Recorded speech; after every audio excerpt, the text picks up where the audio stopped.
How to set up Cricket Wireless Personal Hotspot on iPhone. Hello guys and welcome back to the channel. In this video, I'm going to show you how you can set up Cricket Wireless Personal Hotspot on iPhone. So let's get started. First of all, you're going to head over to your iPhone settings and then you should see the option of Personal Hotspot. Click on it, but before turning on Hotspot, you're going to make sure that your cellular network has been turned on. Once done, go to Personal Hotspot and simply toggle this button on. So there are a couple of ways by which you can simply turn on the Personal Hotspot. First is to connect using Wi-Fi. So what you're going to do is simply turn on Wi-Fi on any other device and you'll be able to connect to the Personal Hotspot.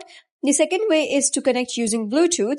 So you can pair your iPhone with your computer or with any other iPhone and you can pair your devices to connect to the hotspot. And the third way is to connect using USB. You can plug iPhone into your computer and choose iPhone from the list of network services in your settings.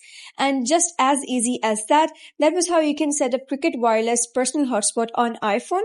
So if you found this guide helpful, give it a thumbs up and don't forget to subscribe for more helpful tutorials. I'll see you in the next video.